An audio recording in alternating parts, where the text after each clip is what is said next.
I must say that throughout this whole residency and this process, grieving has been a state and feeling that has been with me. Grieving the death of my grandmother, grieving the sickness of relatives, grieving the pandemic, grieving myself, and most recently grieving the death of my father by COVID-19. Also, the act of installing the exhibition here in Bethanien, I did it as an act of grieving. How to put myself up again after this devastation of this death. That is also very political, and also I think these three experiences at least that I've been dealing during this pandemic, having a lot of affection people at Brazil, living here in Germany, coming from Indonesia, start to see also these dynamics. And I've been experiencing that grieving is also going through a symbolical death. But then I think it's the relationship between our individual self and the collective.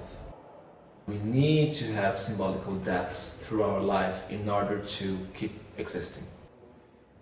I think it's interesting that you bring this, let's say, political note to your work in the same sentence that you talk about individual and collective. And I see your work, and you also talk about it often as going in the opposite direction of this duality of going good or bad, or going life and death, or whatever this duality can mean. So maybe you can talk a little bit about this in your research, and also how this relates to your exhibition here at Bethanien. Regarding this duality, I constantly feel that people, society, politics are pushing towards these extremes of duality. And then, even though my work and my research is not about gender, but my experience of identity, me being as a transgender, non-binary person, I also like to expand my personal experience and taking this beyond gender. Placing life and death in this duality and these extremes is not enough. Also, dividing science and spirituality is also not enough. Where is this in-between that sometimes doesn't even have words, but they might have images for it, because that's how we're always and constantly experiencing the word. Here, more specifically, in Kunstlerhaus Bethanien with the KfW-Stiftung scholarship, I had a moment in this situation of lockdown, not being able to access properly the city, but coming from an experience of living 14 months in Indonesia. It was a lot of solitude experience, and also how to think about everything that's going on.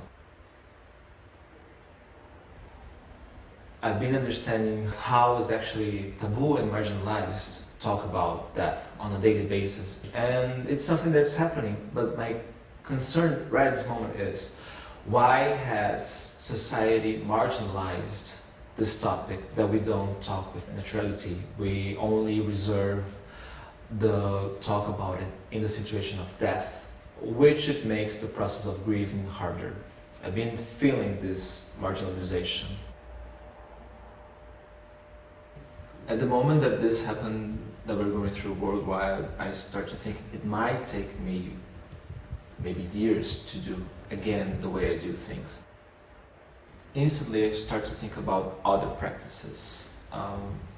Before that, working mostly with installations and working with partnership with people and other than human.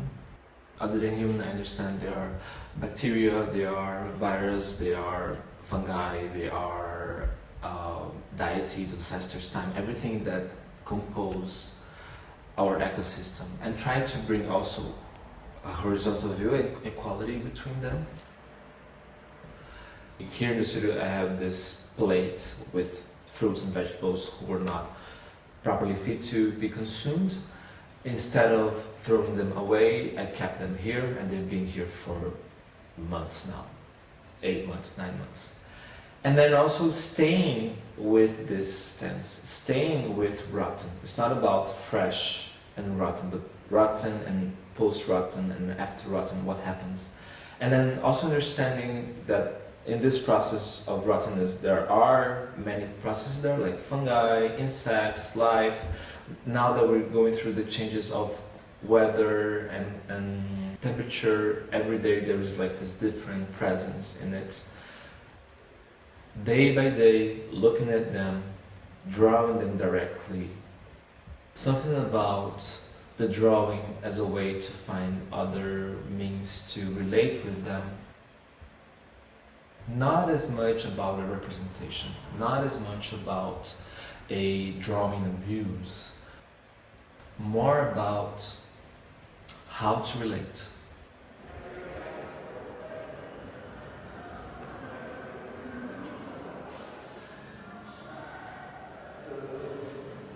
In Bethanien, the production of these drawings was very much a result of the specific condition during the lockdown. What could I do and what relationships could I do within the situation? As the exhibition was set up, I also started to perceive how many other layers were there. And then this abstraction figuratism starts to expand, and then these images become more open symbology, which is kind of what I like to work with. Working together with these open symbologies, then talking with people and asking them what are they perceiving with that. They start to talk about the symbologies that they see there, and then I get educated as well. It's a very new process because this is my first drawing exhibition. I was formally trained in schools that were teaching how to make comic books. I also been thinking how much comic books have been an influence in my life. When I was 29 years old, the first time I went to Indonesia, I found out that what my grandparents did, the comic books that they created became one of the most famous comic books in Indonesia. Also, my father was always reading comic books around me. As my father died, a memory came to me being a very young child, and asking for my father to draw a frame of a very famous comic book in Brazil, and then me seeing him drawing beautifully and very attentively in this drawing. So something about drawing, it's about my own home, a way to also process without words the world, maybe.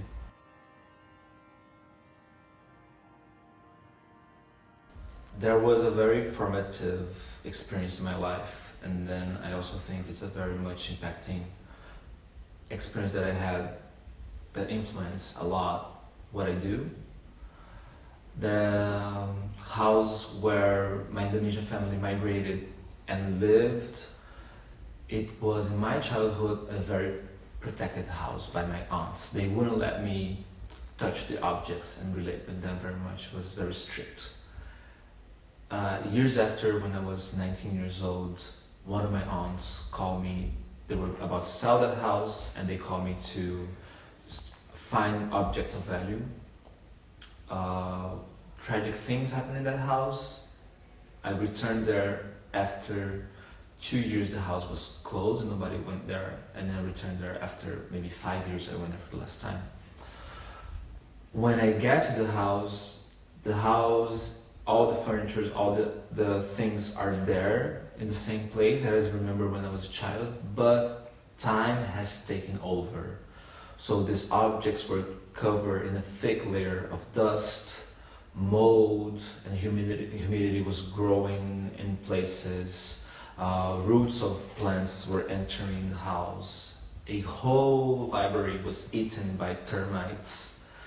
So in some way, this house being rotten, but also the memories and the testimonies of time also being consumed by time, it was very disruptive for me. And in this search for elements, I found this pendant with a face on it. I asked my aunts around, like, who was this from? What does this symbolize? Neither of them knew. 19 years later, I am living in Indonesia, and then I start to go to some temples, and I start to see this image present in walls. Then I'm like, okay, who is this? In the research, I understand that this pageant is a representation of an entity called Rangda, that's very connected with Hinduism in Indonesia and Hinduism in Bali, and is an entity very much related with death. Something about this 12 years later, I'm carrying always this pageant in my life. I'm making works where the thematic of death, the thematic of passage of time is very present in my work, in my life, in my thoughts, but not knowing that I'm carrying a symbology of this entity. And then years later, it reveals to me who this is. After the show was set, I also connected, in one way, things from my research, from rottenness, the passage of time, the material changing, but also the memories of the family, was in a very formative way. Here in this exhibition, looking at a plate with things rotting. And then as I was drawing these drawings without sketch, it was very much a body experience, like just let the images come. Then in this process, elements of the culture also start to appear, like drawing this pageant, like drawing these sharp shapes that are directly, I'm referencing to this dagger of power in Southeast Asia and Indonesia called keris. So in a way, I think this exhibition is a way trying for me to bring this universe together.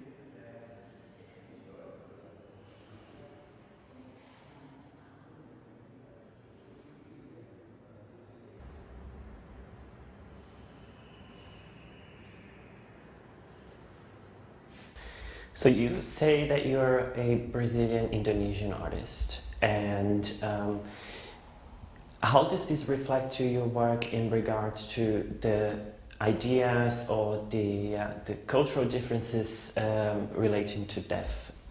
Something about Indonesia is less attached. Something about what I experienced there in Indonesia is less carried with guilt.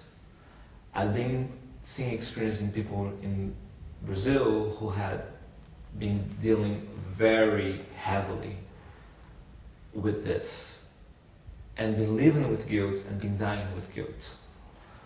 For sure, this is related with the Christian Catholic basis of the Brazilian culture. The narrative about being born, growing, getting elder, dying, that's a construction that many times it's a lie. If a baby dies, that's already a full cycle of life. If a young person dies, that's already a full cycle of life.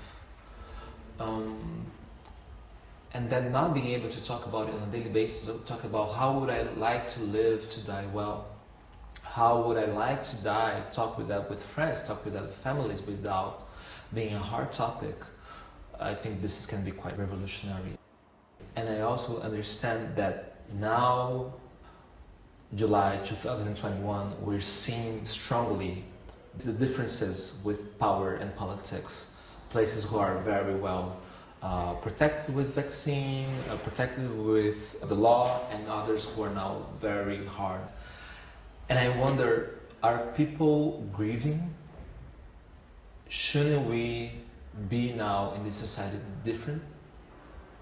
Is capitalism pushing us to forget? Is capitalism not a system that allows grieving? And it's about bothering. We first need to bother to break the taboo.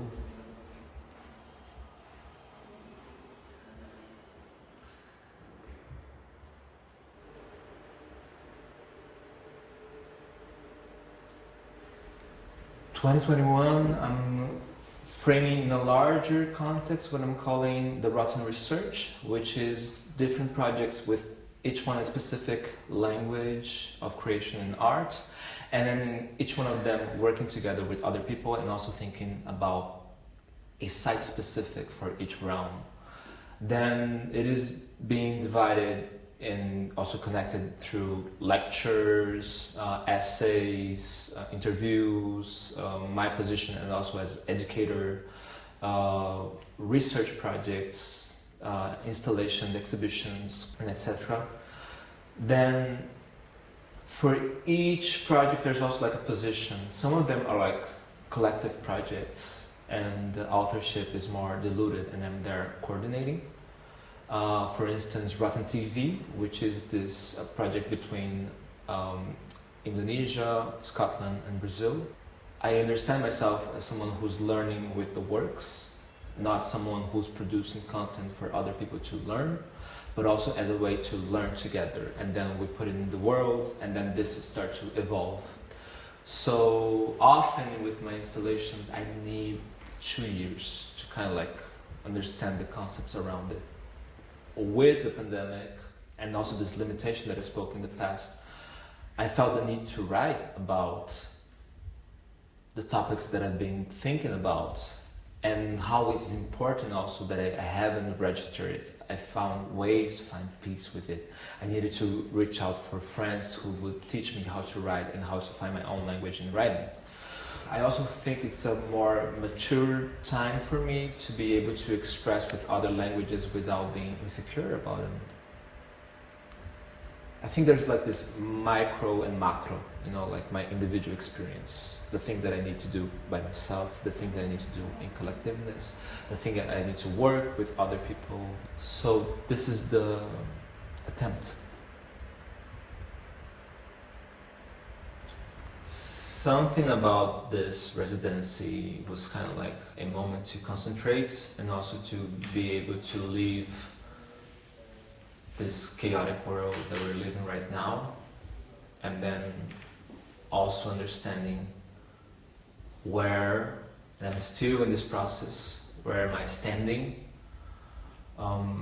It has been many scales of it, being in crisis with my own body, having dysphoria, being in crisis with humanity, being in crisis with the politics, the territories, the conditions. I've been thinking constantly in this term, a negotiable condition, and I've been thinking how death is a negotiable condition. We cannot negotiate with a dead body.